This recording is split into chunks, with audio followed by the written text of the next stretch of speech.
What are you doing, Andrew? Buying guns. You can't just buy guns. You can't just buy the best gun. Of course I can. I can go buy the best gun. Yeah, guns. Good shot there from Tate!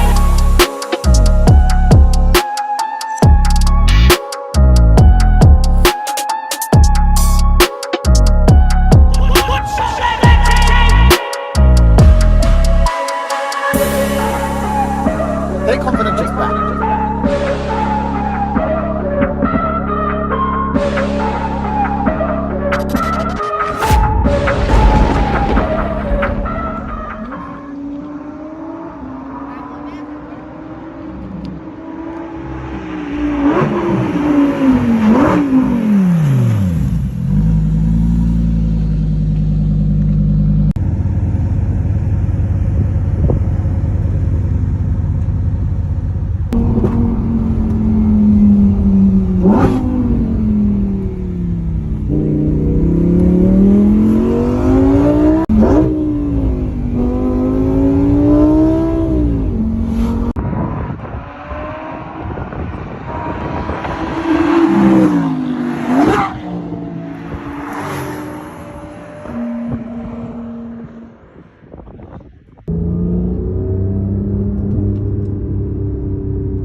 We're at the top of the Carpathians.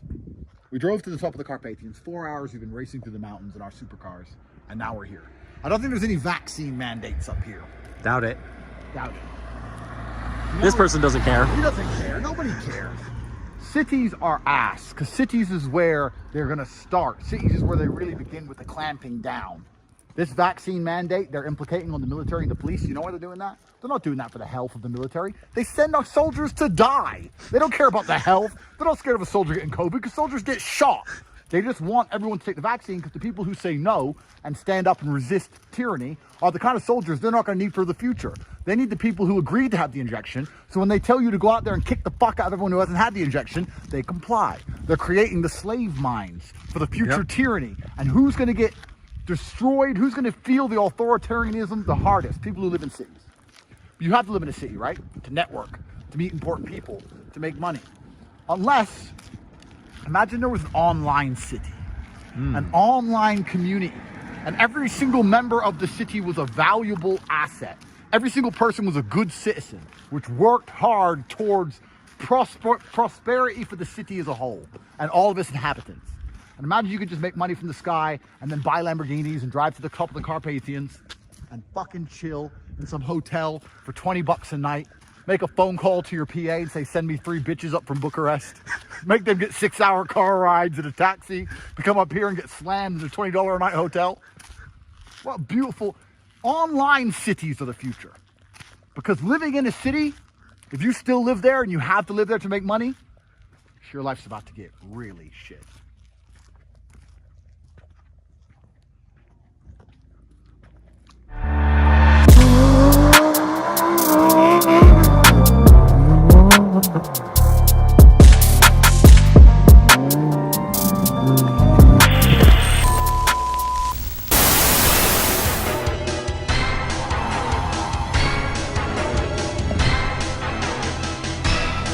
Why are we in Ukraine? You know, Ukraine's full of so many dorks. You see them on Twitter all the time, like little fucking nobodies. Hi, I'm in Ukraine and there's sexy girls in day game. Fucking losers. Ukraine's been tainted by a bunch of losers. Anyway, on to the point. We're in Ukraine because I'm a brilliant individual. I'm an exceptional individual. Most people are proud of having one thing. Like, oh, I go to the gym all the time, I'm strong, yeah. I'm stronger than them. And then you got some fat fuck with nothing else in his life but money, thinks he's something because he's rich. I'm richer than him.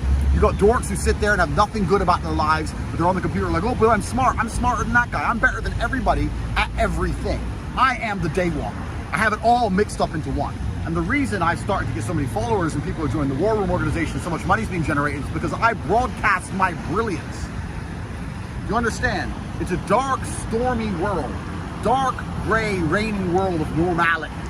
And then there's a laser beam, a beacon of light called Tate, which comes through and broadcasts supreme competence, professionalism in every field. I am a professional. You can hire me to fuck a bitch. You can hire me to fight a man. You can hire me to move $10 million in cash from point A to point B. If you call my phone, the job gets done. I'm that guy. But it got to the point now where I'm that guy, but I'm starting to get a bit too well known. It became a trade-off. Do I continue to broadcast my brilliance out into the universe to grow the War Room network, to make sure that our connections that we'll need to fight against the impending slavery of the common man are secured? Or do I try and go a little bit lower key so I can do the things I used to do? Most people don't understand. There's a few people who understand my history. Sorry, when I see three people walking, three dudes of combat age walking, I identify them in real time because I'm that guy. Most people don't know my history. People know, oh, I sold a little bit of drugs, I did this, I did that. People wouldn't believe the shit I've been through and the things I've done to become the man I am. But I'm now at a point now where I'm sitting going, do I go to Singapore and collect that Bitcoin myself, or can I send somebody else to do it? Do I go collect that cash myself, or can I send somebody else to do it? Do I want to send that sexy bitch knows somebody who I need to know? Do I go famoose that bitch myself, or do I send somebody else to do it? I need a James Bond. I was James Bond. I am James Bond, but I'm now the front of James Bond. Do you understand, Luke? I'm now the advertising. I tell the world too much to still be doing it. Like if you're a drug dealer and you're a serious drug dealer, you can't be talking about being a drug dealer on the internet. But the guys who talk about being drug dealers aren't drug dealers. They got other drug dealers who work for them. That's the level we've reached. I need a James Bond. I knew this a year ago. So a year ago inside of the War Room, we started the operator course. We got some of the best people in the world, some of the most highly trained specialists in the world who are going to train everything from counter surveillance, combat. We made sure they all had paperwork, banking, multiple identities, all these kind of things. And basically, the end goal was what we're doing right now, which is the Operator Summit. Over 100 men have completed the Operator course. 20 of them have managed to make it to the Operator Summit. And for the next week, all of these individuals from all the different countries they're from are going to be tested to see how capable they are at being my personal James Bond. They're going to be tested in every possible way. They're here in Kiev. They're going to be going through grueling challenges. But when they meet a girl in the club that night, is she part of the challenge? Is she just some bitch? Or is she sent by Tate? What if she's trying to find something out? What if something happens to her? Are they going to get involved, or are they going to let her get hurt? To understand, this is a week-long test. And in this week-long test, by the end of it, I'm going to be selecting one member of the War Room to be my personal James Bond. He'll be paid $1 million a year in Bitcoin, and he will basically just fly around the world first class and do whatever the fuck I need him to do. Look, you're going to Warsaw, you're meeting this bitch here, you're going to make sure she gets there via this. Look, you're going to meet this guy here. I'm not going to tell you what you're doing, but you're doing X, Y, Z. See you in Dubai, you have to do X, Y, Z. Because I can no longer do these things myself. If I'm going to continue to do them myself, I have to lower the tone on my broadcasting. And you know what, Luke? You know what? I'm starting to think I'm the last hope. You are. I am. Look at Corona. Look at how all the fucking big guys on Twitter, all the masculine men cucked out, bent over, took a dick. Bunch of fucking losers, bunch of dorks, masked up. I'm the last fucking guy who's out here saying, no, you can be rich, you can do what the fuck you want, you can resist government oppression, you can pimp them bitches, you can do whatever you need to do. I'm like the last guy out here doing that. And I'm thinking, for that reason, it's more and more important that I continue to broadcast my message. It's more and more important that we get people inside of the War Room. It's more and more important that people start to understand my mentality of warrior, because there's none fucking left. I'm the last fucking guy. I lost respect for everyone I thought was even, listen, no one's ever been on my level, but the dudes down here proved themselves to be fucking scum. I'm the last dude. For that reason, I had to continue to broadcast my brilliance. And for that reason, I need somebody who can do shit I can no longer do. If I am a man of the light, I need my own man of the shadows. And that's why we're in Ukraine.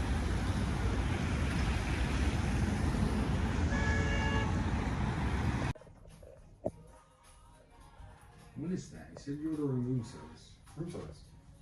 Is that popcorn? Half a bowl of popcorn and Pringles. And the popcorn dance. Nice. Who brought it to me? That's not room service. Who brought it to me, though? That's a good question, Tristan. Room service brought it to me. Listen, I'm making dinner reservations. I left you in charge of dinner reservations. You come up with this shit. You see dinner. We're going to dinner. It changed. We're going to dinner. I pressed the room service button. When are we going to dinner? Luke, 10 minutes. Let's go. 10 minutes. I'm sick of this shit. This is my fucking room. Don't Nice. wreck Nice. No, listen. Fuck you're filming. I'm not joking. You can't just wreck my room. So why just say fucking filming and doing Because it's done. You might bring girls back. If I wrecked your room, you'd be pissed. That's the kind of thing you'd be pissed about. No, you'd be pissed if I wrecked your room. You literally crapped your pants once because of... Right. Room service, schmoom service. I'm taking you somewhere for dinner. Real dinner. Remember when I threw popcorn in your room, you got really upset? I remember that. Yeah. You got super upset. Super upset. Popcorn can never be cleaned up, ever. Especially not in a hotel where they clean your room for free. Exactly. All the time. All the time. I think you press a button, actually. And You guys just aren't allowed in my room anymore. Remember when I fixed your key problem in Belarus? Ah, yeah. Using my key, though. When you kick the door open. Well, Fixed the key problem. Yeah. Didn't need a key anymore, did you? Yeah, you got in. I'm in charge of dinner. I refuse to sit in At that least room. make it good. I'm super Popcorn. hungry, by the way. Well, I feel pretty good because I've had my nutritious, delicious popcorn and Pringles, so I feel fine. I can eat hungry, Luke. I'm super hungry. Got ya. I've organized everything. No, I'm gonna record first because you're a liar. I'm a liar. Tristan, I know this place doesn't serve food. What do you mean? It's one of the finest Cuban restaurants there are. Cubans aren't food. Aren't they? Thank you very much. Dinner served. This isn't dinner. Pineapple. Want it? Luke, quick question. A green salad, what's the main ingredient in a salad? Lettuce. Leaves, yeah? What's the main ingredient in this fine Gurkha cigar? I super wanted my pina colada. Pina colada for fucking stars. Brandy for fucking main. Cigar for dessert. Any further questions? This isn't dinner. This is dinner. Listen, didn't we say we take a look at dinner? Cuban salad. I should have had some fucking popcorn. Had your chance, man. Missed out. You blew it. Do you know what this is? Tristan, you must be hungry. Hungry? I don't even know what that is. It's trillionaire Aikido, because I get richer every fucking day. Cheers, Luke. Cheers, Tristan. Luke ain't got a drink anymore. Just you and me.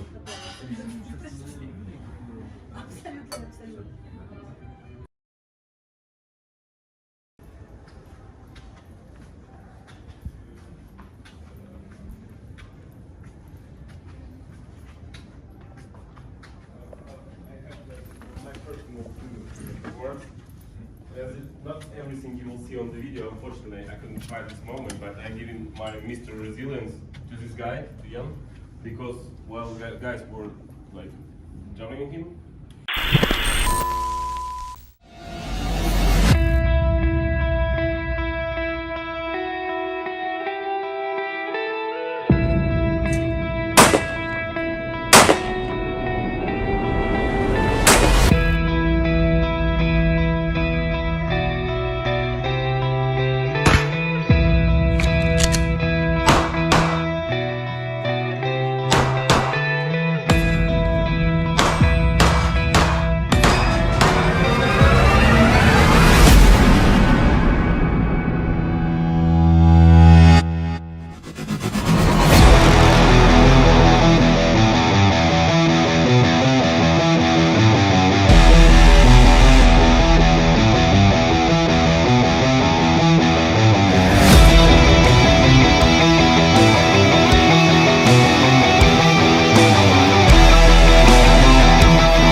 What are you doing, Andrew?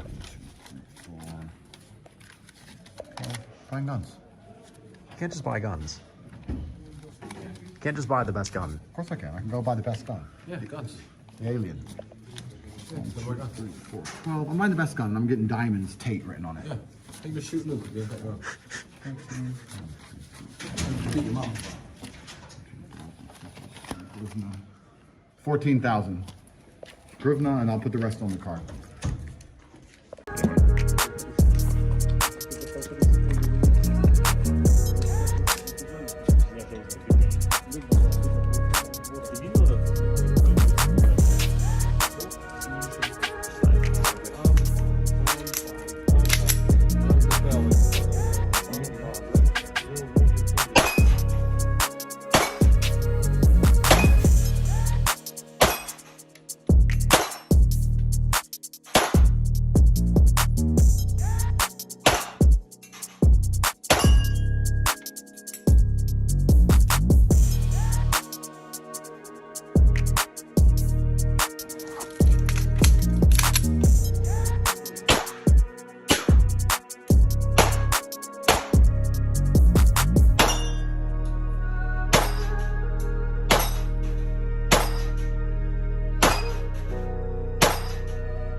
So the Operator Summit's finished. Yeah, We've so- just finished training a bunch of war room soldiers to do amazing things, Yeah. shooting a bunch of guns, Yeah. doing a bunch of crazy stuff. And your instant proposal is that we start doing what? It's always booze. Bit Jack. He keeps There proposing you go. booze. No. We've Shot been non-stop shooting and training. Jack and hit the sack. We're probably in the best shape we've been in a long time. Shot Jack and hit the sack. Go. Why are we boozing? Booze. Booze is poison. No one even likes it. Wait. No one likes alcohol. Shit. Shit. I don't think Tateconfidential understands this joke. They don't. Drink Oh, your I booze. fucking do. Drink your booze. Do you want to explain this joke, Tristan? What joke? The Coke Fanta Sprite. No. Coca, Fanta, Sprite.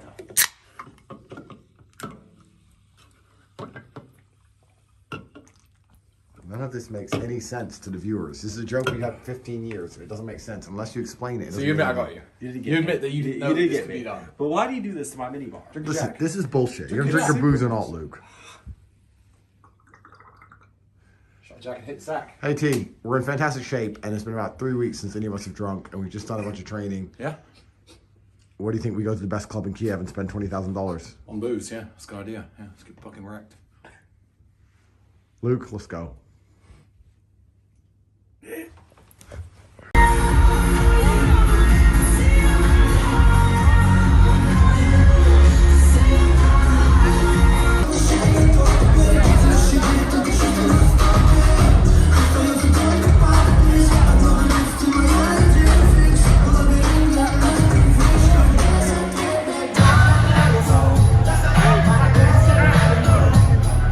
First time I've ever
Maspy. Good life. Fuck Takeconfidential. Fuck these losers. I'm Aspie. Takeconfidential's lame. Just don't film it. I'm Aspie. You are Aspy. Is it for YouTube? Yes. For YouTube. You're gonna be on YouTube. Some of the new YouTube stars. YouTube. I think something like that. It's good. YouTube. I'm Aspie.